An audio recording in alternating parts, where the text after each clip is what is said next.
Vonis Rizik tak sebanding dengan dramanya, ditulis oleh Alifur Rahman di siwar.com. Saya sudah memprediksi Rizik akan divonis ringan karena kasus hukumnya hanya soal kerumunan dan swab test, bukan kasus berat. Tapi saya nggak menyangka akan sangat jauh lebih ringan dari tuntutan. Dua kasus hukum yang melanda Rizik hanya divonis 8 bulan penjara dan denda 20 juta rupiah subsidiar 5 bulan penjara. Sederhananya, Rizik hanya akan menjalani 8 bulan penjara, karena denda 20 itu sudah pasti bisa dia bayarkan. Cukup open donasi tertutup, bisa langsung terkumpul 20 juta. Bagi saya ini tidak sebanding dengan drama-drama yang sudah terjadi semasa persidangan. Mulai dari pakai shawl Palestina, nangis-nangis, marah-marah ngancam hakim sampai sholat di ruang sidang. Dramanya banyak banget, sementara hukumannya cuma 8 bulan. Itu artinya kalau dipotong masa tahanan, Rizik akan bebas sekitar bulan Agustus depan. Cuma 2 bulan lagi. Gila. Denda 20 juta rupiah itu juga tidak sebanding dengan pengamanan semasa persidangan. Tapi ya mau gimana lagi, memang ini kasus ringan, hanya soal kerumunan dan juga tes swab. Tapi ada satu kasus lagi yang menurut saya layak untuk ditunggu kelanjutannya, yakni kasus hukum yang dialami oleh Munarman. Kasus pengacauan yang melibatkan anggota FPI di berbagai daerah itu jelas kasus besar. Ancaman hukumannya pasti lebih dari 5 tahun atau bahkan hukuman mati. Pertanyaannya, apakah Rizik sebagai ketua FPI terlibat dalam kasus pengacauan yang melibatkan anak buahnya?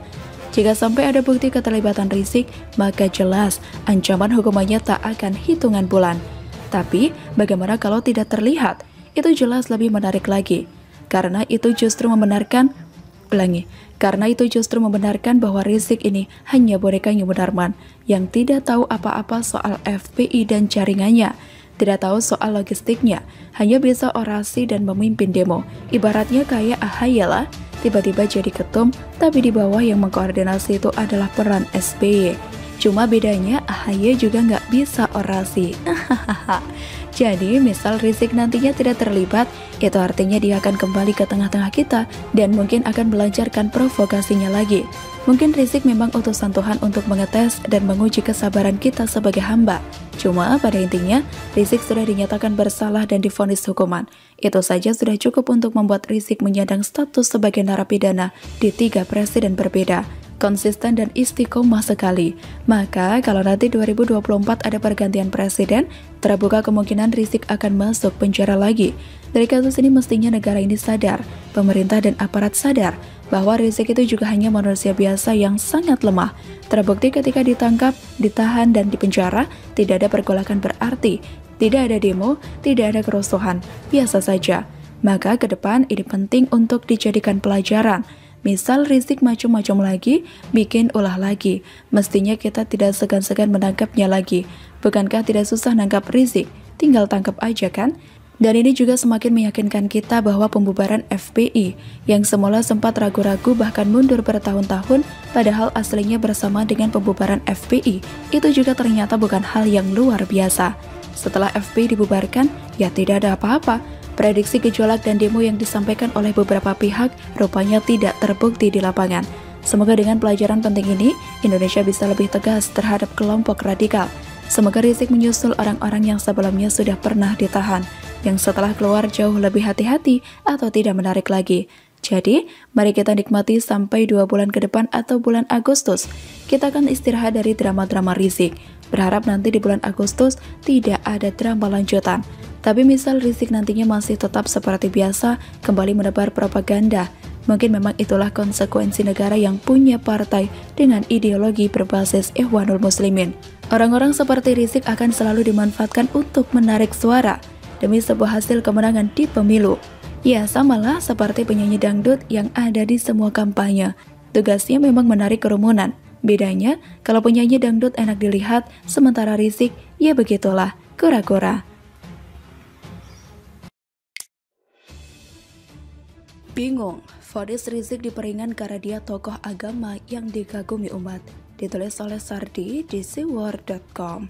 Nasib Rizik ada 2 kasus, yaitu kasus kerumunan di Megamendung dan Petamburan sudah diketahui.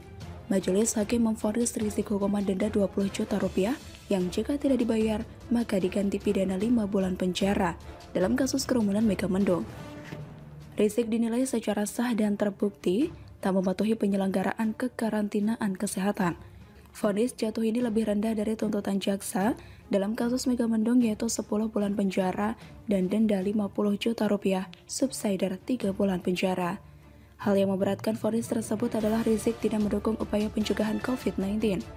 Sedangkan poin yang meringankan vonis denda bagi Rizik adalah karena Rizik, seorang tokoh agama yang dikagumi oleh umat. Hakim berharap Rizik bisa melakukan pendidikan bagi umat ke depannya agar mematuhi aturan yang dibuat oleh pemerintah. Terdakwa adalah tokoh agama yang dikagumi umat, sehingga diharapkan dapat menumbuhkan edukasi umat di kemudian hari untuk patuh pada aturan pemerintah demi kemaslahatan masyarakat, kata hakim saat membacakan pertimbangan vonis. Hakim juga menilai Rizik telah memenuhi janjinya mencegah masa pendukungnya hadir ke Pengadilan Negeri Jakarta Timur ketika berjalannya sidang.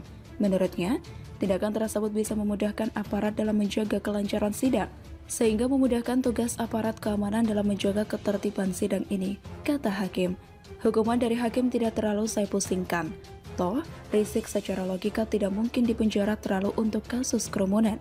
Mau 2 tahun pun, kalau dikurangi 2 atau 3 masa hukuman untuk bebas bersyarat pun, tahun depan juga sudah bebas.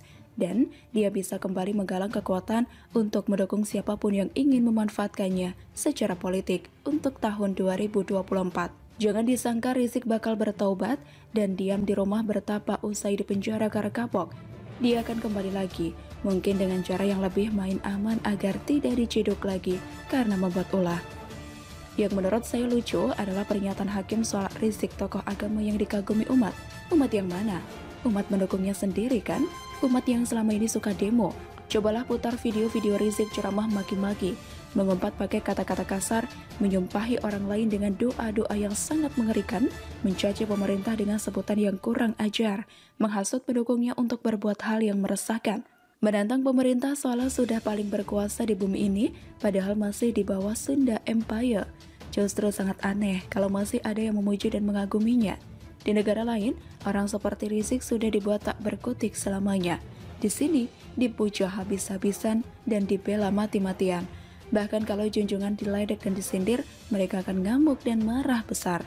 Bahkan, pelakunya bisa sial kalau sampai tertangkap oleh mereka. Pelaku bakal diintimidasi, diancam, bahkan dipersekusi dengan seenak jidat. Orang yang kelakuannya tidak pantas seperti Rizik malah diakomodir oleh sebagian orang. Ini yang sampai sekarang tidak bisa dicerna dengan akal sehat. Di penjara berkali-kali adalah sebuah bukti sekaligus tanda bahwa Rizik ini tidak beres. Dia hadir dan pulang kembali karena ada kepentingan politik besar yang harus diamankan. Rizik selama ini berdakwah, cenderung menyerempet ranah politik. Ini adalah politikus bertopeng imam besar dengan menggunakan agama sebagai alat penarik emosi massa. Dia juga tidak cocok disebut tokoh agama, tapi dia hanya memanfaatkan agama untuk kepentingan politik. Salah besar kalau ada yang sampai mengagumi orang seperti ini. Kebetulan saja dia memiliki banyak massa pendukung, dan sentimen agama sangat lezat dijadikan sebagai alat politisasi sehingga banyak yang membutuhkan dirinya. Selagi banyak orang yang suka terbuai dengan iming-iming kafling surga dan mudah ditakuti oleh narasi neraka dan jenazah tidak disalatkan, maka Rizik akan terus dibutuhkan dan berbuat ulah. Sebenarnya banyak yang tidak puas dengan vonis dari hakim, tapi mau bagaimana lagi, beginilah kenyataannya. Mau vonis 2 tahun pun, tahun depan Rizik bakal bebas.